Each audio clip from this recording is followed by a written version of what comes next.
Hey Arbians, this is Arbi and welcome to my channel Arbi and a Chopper. Hope you all are doing good. আর আজকে কিন্তু একটা দারুণ unique একটা recipe আপনাদের সাথে share করব। কদিন আগেই আমি আমার চ্যানেলে আপলোড করেছিলাম লাউ চিংড়ির রেসিপি। তো তখন আমি লাউ কিনেছিলাম আর সেই লাউয়ের খোসা আমার কাছে ছিল। তো আজকে আমি তাই জন্য বানাচ্ছি লাউয়ের খোসা ভাজা। এটি একটি দুর্দান্ত একটি রেসিপি, প্রচুর গুণাগুণ আছে। তা আমরা বেশিরভাগ সময় লাউয়ের খোসা কিন্তু ফেলে দিই, কিন্তু এইভাবে যদি আপনারা লাউয়ের খোসা যদি রান্না করে খান তাতে কিন্তু দারুণ লাগবে। আপনাকে আমি সত্যি গ্যারান্টি দিয়ে বলতে পারি, যেরকম খেতে লাগে আর সেরকম আমাদের শরীরের জন্য কিন্তু অনেক উপকারিতা আছে। তো চলুন আজকে এই রেসিপিতে আমরা দেখিয়ে নিই কেমনভাবে লাউয়ের খোসা ভাজা আমরা করে নিই। তো চলুন ভিডিওতে যাওয়া যাক, কিন্তু তার আগে প্লিজ আপনারা সবাই ভিডিওটা শেষ অবধি দেখুন। আর ভালো লাগলে লাইক শেয়ার করে দেবেন আর কমেন্টে জানাতে ভুলবেন না আপনাদের কেমন লাগলো ভিডিওটা। আর আপনারা যদি আমার চ্যানেলে নতুন হয়ে থাকেন তাহলে প্লিজ সাবস্ক্রাইব করে দেবেন আর পাশে থাকা বেল আইকনটাকে প্রেস করে দেবেন। তো চলুন ভিডিওতে যাওয়া যাক।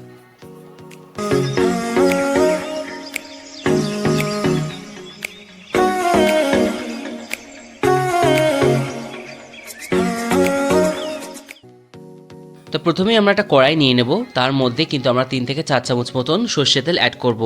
ভালোভাবে তেলটা গরম হয়ে যেতে তার মধ্যে কিন্তু আমরা ফোড়ন হিসেবে দেব 1 চামচ মতন কালো জিরে। কালো জিরে দেওয়ার সাথে সাথেই তার সঙ্গে আপনারা 2 থেকে 3টে আপনারা শুকনো লঙ্কা অ্যাড করে দেবেন। এতে গন্ধটা কিন্তু খুব সুন্দর আসে। ভালো করে নাড়াচাড়া করবেন। যেই ভালোভাবে সুন্দর গন্ধটা বেরিয়ে আসবে লঙ্কা আর কালো জিরে, তার মধ্যে আপনারা সেদ্ধ করে রাখা লাউয়ের খোসা অ্যাড করে দেবেন। আমি এখানে লাউয়ের খোসা লম্বা লম্বা জিরে জিরে করে আলু ভাজা যেরকমভাবে কাটে সেভাবে কিন্তু আমরা লাউয়ের খোসাটাকে কেটে নিয়েছি। নিয়ে সেটাকে আমি প্রেসারে একটা সিটি দিয়ে দিয়েছি। আপনারা চাইলে সেটা না করতেও পারেন, কিন্তু আগে থেকে সেদ্ধ করে রাখলে রান্নাটা খুব তাড়াতাড়ি হয়ে যায় আর খেতেও কিন্তু খুব সুন্দর হয়। এই লাউ খোসা ভাজার মধ্যে কিন্তু আমরা একটু সামান্য পরিমাণের হলুদ আর স্বাদ অনুযায়ী নুন দিয়ে দিয়েছি। দিয়ে এটাকে ভালো করে এবারে ভাজতে হবে। ভাজার পদ্ধতি তো আপনারা সবাই জানেন, কড়াতে বেশ কিছুক্ষণ ধরে তেলের মধ্যে নাড়াচাড়া করলেই কিন্তু তাড়াতাড়ি ভাজা হয়ে যাবে। আপনারা খেয়াল রাখবেন যাতে খুব বেশি তেল না হয়ে যায়, কারণ এটা কিন্তু ছেঁকে তোলা যায় না, যেটুকুনি থাকবে সেইটুকুনি হবে। তো এভাবে আমার এখানে ভাজাটা কিন্তু অলমোস্ট হয়ে এসছে। আর এই রান্নাটা কিন্তু খুব দারুণভাবে চট জলদি হয়ে যায়। আর আমি একদম নামানোর কিছুক্ষণ আগেই 2 মিনিট আগে আমি পোস্ত দিয়ে দিলাম, কিছুটা কাঁচা পোস্ত। অনেকে বাটাও দেয়, তাতে কিন্তু আরও ভালো হয় খেতে। আমি এখানে কাঁচা পোস্ত দিলাম, দারুণ খেতে হয় এটা।